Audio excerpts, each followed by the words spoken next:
விடுதலை சிறுத்தைகளை அழைத்து நம்மை பெருமைப்படுத்தி நமக்கு உரிய மதிப்பளித்து நம்மை நமக்கு அங்கீகாரம் தந்தவர் அண்ணன் சி.கே. தமிழ்ச்செல்வன் அவர்கள். அந்த வகையில் அண்ணன் அவர்களுக்கு விடுதலை சிறுத்தைகள் கட்சியின் சார்பில் நெஞ்சார்ந்த நன்றியை தெரிவித்துக் கொள்கின்றேன். அதே போல இந்த தேர்தல் சனநாயகத்துக்கும் ஜனநாயகத்துக்குமான அற போராட்டம் என்று தலைவர் தளபதி அவர்கள் அறிவித்திருக்கிறார். தலைவர் எழுச்சி தமிழ் அவர்கள் சொல்லுகிறார், ஜனநாயகத்தை மீட்டெடுக்க வேண்டும், சனாதன சக்திகளிடமிருந்து நாட்டை மீட்டெடுக்க வேண்டும் என்று தலைவர் எழுச்சி தமிழ் அவர்கள் சொல்லுகிறார். இந்த தேர்தலானது சனாதன சக்திகளை சங்கிகளை வீழ்த்த வேண்டும். அதற்கு நீங்கள் உதயசூரியன் சின்னத்தில் வாக்களித்து அண்ணன் செல்லும் அவர்களை வெற்றி பெற செய்ய வேண்டும். தலைவர் தளபதி அவர்களுடைய நல்லாட்சி சாதனைகளை மக்களிடையே கொண்டு செல்ல வேண்டும். தலைவர் தளபதி அவர்கள் கலைஞர் உரிமை தொகை திட்டம் 1000 ரூபாய் மாதந்தோறும் பெண்களுக்கு வந்து கொண்டிருக்கின்றது. இலவச பேருந்து இன்று வரை 480 முறை பெண்கள் இந்த பேருந்து பயணத்தை பயன்படுத்தியிருப்பதாக புள்ளி விவரங்கள் சொல்கின்றன. தமிழ் புதல்வன் திட்டம், ஆண்கள் மாணவர்கள் அரசு பள்ளியில் பயின்று கல்லூரிக்கு சென்றால் மாதம் 1000 ரூபாய் இப்போது தரப்போகிறார்கள். புதுமை பெண் திட்டம், அரசு பள்ளியில் பயின்று கல்லூரிக்கு சென்றிருக்கின்ற மாணவிகளுக்கெல்லாம் மாதம் 1000 ரூபாய் தந்து கொண்டிருக்கின்றார்கள். மாணவிகள் எல்லாம் பெற்றுக் கொண்டிருக்கின்றார்கள். தலைவர் தளபதி அவர்களுடைய இந்த சாதனைகளை பின்பற்றி அடியொற்றி காங்கிரஸ் பேர் இயக்கம் தன்னுடைய தேர்தல் அறிக்கையிலே சொல்லி இருக்கின்றார்கள். ஏழை எளிய மக்களுக்கு, பெண்களுக்கு காங்கிரஸ் தலைமையில் ஆட்சி அமைந்தால் ஆண்டுதோறும் 1 லட்சம் ரூபாய் ஏழை எளிய தாய்மார்களுக்கு தரப்படும் என்று காங்கிரஸ் பேர் இயக்கம் அறிவித்திருக்கின்றது. மகாலட்சுமி திட்டம் என்று அதற்கு பெயர். இப்படி தலைவர் தளபதி அவருடைய சாதனைகளை மத்தியில் ஆளவிருக்கின்ற காங்கிரசும் உள்வாங்கிக் கொண்டு, திராவிட முன்னேற்ற கழகத்தை சாதனைகளை உள்வாங்கிக் கொண்டு தமிழ் மண்ணில் அவர்கள் செயல்படுத்துவதற்கு நமக்கு உறுதியளித்திருக்கிறார்கள். நீட் தேர்வு இனி மாநிலங்களே முடிவு செய்து கொள்ளலாம் என்று தேர்தல் அறிக்கையிலே காங்கிரஸ் சொல்லி இருக்கிறது.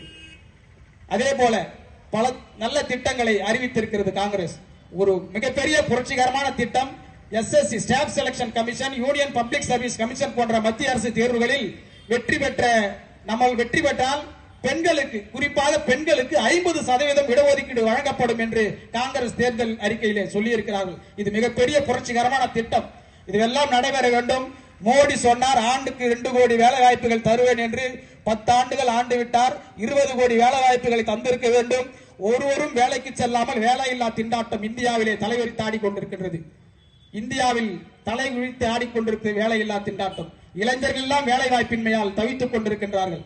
உலக நிறுவனம், ஒரு ஸ்வீடன் நாட்டை சேர்ந்த வீடம் என்று சொல்லப்படுகின்ற ஒரு ஆய்வு நிறுவனம், ஸ்வீடன் நாட்டின் கோதம்பர்க் நகரை தலைமையிடமாக கொண்டு ஒரு ஆய்வு நிறுவனம் செயல்பட்டுக் கொண்டிருக்கின்ற தோழர்களே, வீடம் என்று சொல்லப்படுகின்ற அந்த ஆய்வு நிறுவனம் உலகின் ஜனநாயக மாண்புகளை எல்லாம் ஆய்வு செய்தது. எப்படி இங்கு ஜனநாயகம் இருக்கிறது, சமத்துவம் இருக்கிறதா, சமத்துவம் அந்தந்த நாடுகள் எவ்வாறு நிலவிக் கொண்டிருக்கிறது என்று 180 நாடுகளில் ஆய்வு செய்தார்கள். அந்த ஆய்வின் அடிப்படையில் மோடி ஆண்டு கொண்டிருக்கின்ற இந்தியா முதலிடத்தில் இருக்கிறது. எப்படி? ஜனநாயகத்துக்கு இங்கு இடமே கிடையாது, ஜனநாயகம் சீர்குலைந்து கிடக்கிறது. அப்படி சொல்லி அந்த ஆய்வு நிறுவனம் மோடியை சொல்லி இருக்கிறார்கள். இப்படி இந்தியா மக்களை மட்டுமல்ல, சர்வதேச அரங்கிலும் இந்தியாவை தலைவனுக்கு கொண்டு வந்தவர் மோடி. அந்த மோடியை அடியொற்றியவர்கள் தான் இந்த அதிமுகவும் வீழ்த்தப்பட வேண்டும்.